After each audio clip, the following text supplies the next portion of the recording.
Pak, tapi itu 3 kan. Saya mau sharing ke teman-teman tentang pengalaman saya mencairkan dana BPJS Ketenagakerjaan. Di bawah dagu aja. Oh, bawah dagu.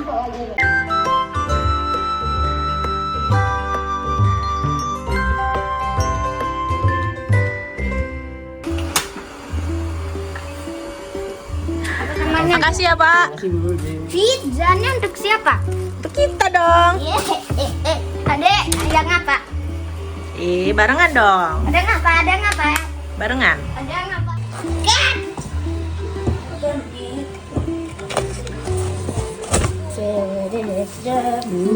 Ada yang ini, ada yang ini. Dua-duanya sama. Pak, tapi itu 3 kan. Enak. Apa ini? Ingat ya, pantatnya dimakan ya. Oke. Sosis. Halo teman-teman, selamat datang di YouTube channel saya. Saya Nian. Gimana nih kabar teman-teman hari ini? Semoga teman-teman semua dalam keadaan sehat ya, sehat dan juga happy. Hari ini alhamdulillah saya juga sehat teman-teman dan happy juga. Jadi kemarin itu saya habis ngetraktir anak-anak makan pizza dalam rangka apa ya, semacam traktiran lah ya, karena saya tuh baru kejatuhan rezeki teman-teman. Bukannya rezeki gimana-gimana sih sebenarnya teman-teman, tapi ini ada kaitannya dengan BPJS Ketenagakerjaan. Jadi hari ini saya mau ngajakin teman-teman untuk berbagi, jadi saya yang berbagi sih, bukan ngajakin ya. Jadi saya mau sharing ke teman-teman tentang pengalaman saya mencairkan dana BPJS Ketenagakerjaan. Oke, dan sebelum kita lanjut ke videonya, seperti biasa, untuk teman-teman yang belum subscribe channel saya, please tolong bantu saya untuk tekan dulu tombol subscribe, supaya saya lebih semangat untuk bikin konten-konten selanjutnya. Oke teman-teman, jadi ceritanya gini. Jadi sekitar 3 tahun yang lalu, kalau nggak salah, nanti saya tulis di videonya deh, tepatnya berapa tahun ya. Itu saya resign dari tempat kerja saya di sebuah BUMN lah ya. Nah, waktu itu sebenarnya kan otomatis saya bisa mencairkan dana BPJS Ketenagakerjaan saya. Akan tetapi karena kemageran saya, waktu itu saya tuh nggak proses-proses teman-teman, padahal berkas saya tuh sudah lengkap lah ya, karena saya kan juga waktu itu kerjanya tuh di bidang administrasi ya, jadi saya tahu banget apa yang dibutuhkan untuk mencairkan dana BPJS Ketenagakerjaan itu. Cuman ya itu tadi, karena mager saya tuh nggak proses-proses, jadi saya sudah minta semacam surat keterangan kalau saya itu memang pensiunan dari situ. Terus SK otomatis ya, SK pemberhentian juga udah ada, jadi harusnya tuh saya, kalau dari pengalaman bapak-bapak pensiunan itu, mereka ke kantor BPJS ya udah selesai diproses. Nah, bagian ke kantornya ini saya yang males, karena bayangan saya akan takes time, akan ngantri, akan ribet gitulah ceritanya. Kemudian datanglah COVID, otomatis tambah nggak kepikiran ya mau memproses si dana BPJS ini. Terus sampai akhirnya tuh saya pindah ke Jogja juga teman-teman. Itu kenapa jadi lama banget nggak saya proses-proses. Nah, suatu hari teman saya yang namanya Eka itu tuh DM saya, itu adalah rekan kerja saya gitu pas masih di Tanjung Enim ya. Dia tuh nanya, "Mbak, udah cairin dana BPJS belum?" gitu. Ya saya bilang belum, aku masih males gitu kan. Terus dia tuh, teman saya tuh bilang kalau aku barusan ini lagi proses cairin loh Mbak. Jadi aku tuh di message di DM, bukan DM ya, di email sama BPJS untuk segera mencairkan kalau memang nggak kerja lagi posisinya gitu. Nah terus dia sharing lah ke saya prosesnya. Jadi kalau beliau ini sih prosesnya lewat aplikasi ya. Tapi waktu itu dia cerita kalau dari aplikasi itu ada kendala, jadi dia harus lewat websitenya gitu. Nah dari sana kemudian saya itu kepikiran untuk ngecek sebenarnya saldo BPJS Ketenagakerjaan saya itu berapa dananya gitu kan. Terus ya udahlah diproses, kalau enggak juga ya kenapa nggak diproses gitu loh, itu kan juga walau seberapa juga duit juga gitu loh. Nah, dari sana kemudian saya ya udah, oke. Sekarang kita lanjut ke ini ya, langkah-langkahnya ya teman-teman. Udah mulai ke proses saya mencairkan nih. Jadi gini, pertama yang saya lakukan waktu itu adalah download aplikasi BPJS. Saya itu masih ada foto kartu BPJS saya. Cuman fotonya ya teman-teman. Kartunya itu nggak tahu di mana. Masih ada nomornya, terus saya login lah, istilahnya kayak apa ya, mengaktifkan akun di aplikasi mobilenya. Terus di situ kelihatanlah berapa saldo saya, bla bla bla bla gitu kan. Kalau saya nggak salah ya teman-teman, untuk mengaktifkan aplikasi itu perlu nomor BPJS, terus kalau nggak salah KTP. Terus habis itu memang bisa untuk mencairkan dari aplikasi BPJS di situ, jadi prosesnya tuh gampang banget. Langsung dari aplikasi itu kita cuma perlu untuk masukin rekening, bla bla bla, mengajukan lah istilahnya kayak gitu. Nanti akan diproses, jadi kita nggak perlu kemana-mana. Tapi itu hanya bisa dilakukan untuk saldo di bawah 10 juta. Nah, sementara karena saya tuh kerjanya lumayan lama ya,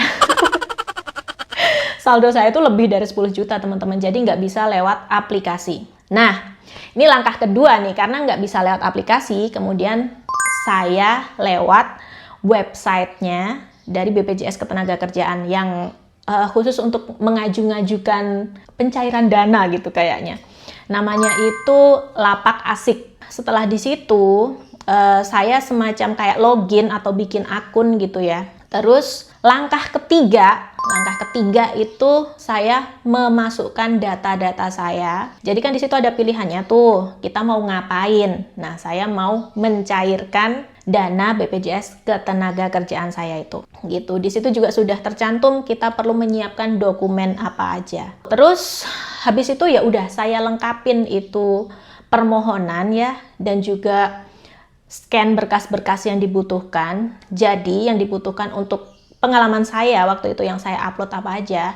Yang pertama itu adalah KTP, terus kedua itu kartu BPJS. Kartu BPJS ini jangan khawatir ya teman-teman. Maksudnya kalau hilang kasusnya kayak saya, itu bisa download dari aplikasi BPJS Ketenagakerjaan itu. Jadi nanti tuh dari kayak kartu virtual gitu loh teman-teman, dan itu tuh bisa kita ambil fotonya. Terus SK pemberhentian. Terus yang keempat itu adalah keterangan dari perusahaan bahwa saya itu memang adalah mantan pegawai mereka.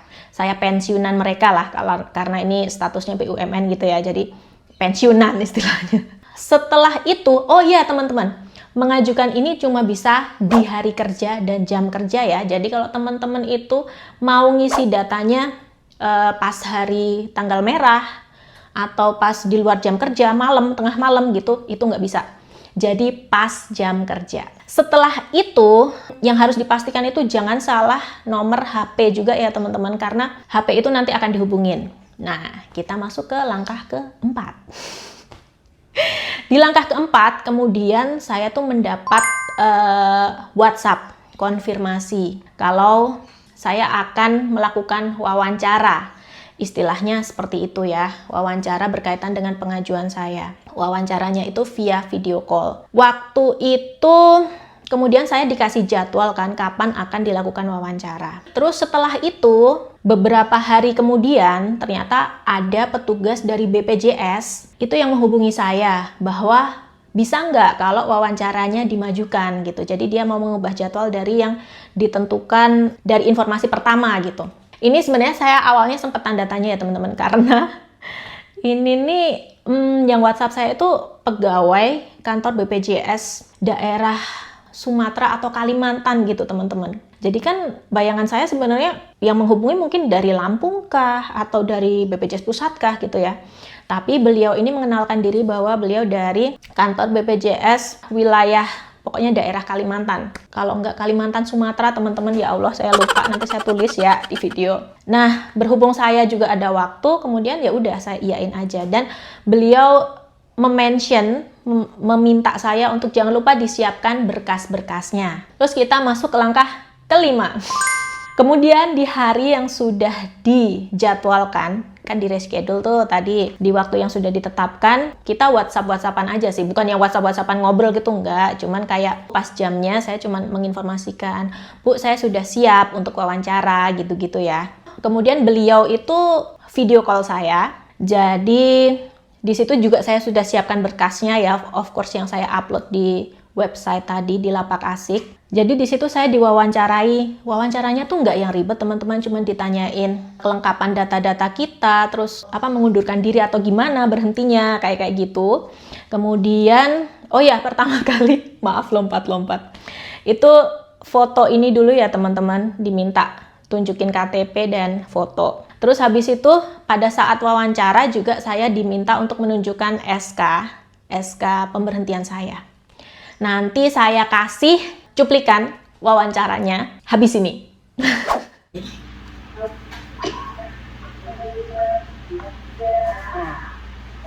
Di bawah dagu aja. Oh, bawah dagu.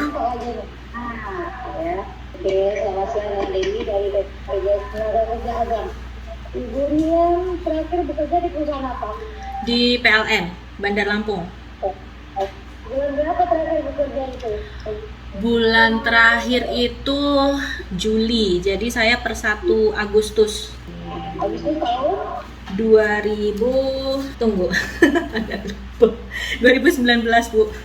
Ini berhenti mengundurkan diri atau memang gimana? Saya mengundurkan diri. Oh, mengundurkan diri. Coba perlihatkan SK pengunduran diri dari PLN-nya. Oke. Pakai rekening bank apa? Saya itu pakai Masih ingat rekeningnya? nomornya ya. Ada nomornya di HP ini. Kita memastikan benar atau tidak. Oke, sebentar. Oke, kita aktif ya. Nama ibu kandungnya siapa? Pernah cek saldo BPJS Tenaga Sudah, kemarin mau online tapi nggak bisa karena saldonya agak banyak ternyata. Ini tadi juga sudah lengkap, tinggal tunggu aja uangnya masuk paling lambat 5 hari kerja ya. Oke, alhamdulillah. Jadi saya sudah dulu, makasih, selamat siang. Ya, selamat siang, makasih Bu.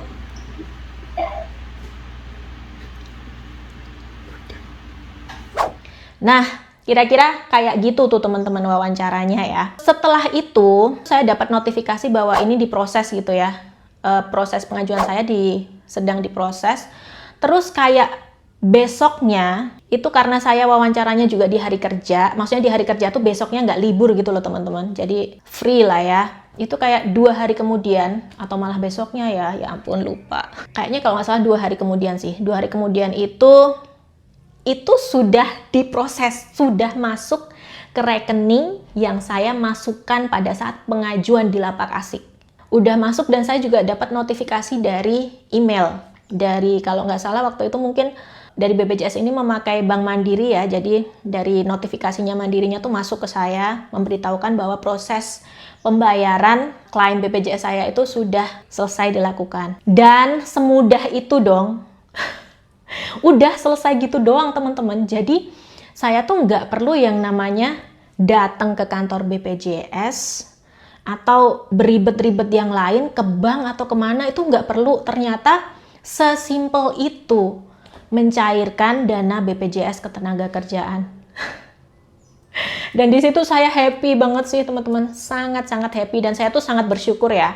Eka, kalau kamu nonton ini, terima kasih banyak udah ngingetin dan sharing pengalaman kamu. Jadi saya tuh nggak berlama-lama untuk ngecairin si BPJS ini, karena mindset saya tuh masih yang waktu itu ini ribet. Saya harus make time, saya harus cari waktu di mana anak-anak libur atau gimana gitu untuk datang ke kantor bla bla bla bla gitu. Ternyata tidak teman-teman, sesimpel itu. Oke, so ya kayak gitulah teman-teman pengalaman saya. Kalau teman-teman kira-kira ada hal yang mau di-sharing atau mau ditanyakan atau mau berbagi pengalaman juga, silahkan tulis di komentar. Insya Allah kalau saya bisa jawab pertanyaannya, saya akan jawab sesuai pengalaman saya. Oke, so sekian video kali ini teman-teman. Semoga sharing kali ini ada manfaatnya untuk teman-teman. Dan terima kasih sudah nonton video ini sampai akhir. Jangan lupa untuk teman-teman yang belum subscribe channel saya, please tolong bantu saya untuk tekan dulu tombol subscribe supaya saya lebih semangat untuk bikin konten-konten selanjutnya. Terima kasih teman-teman. Bye-bye.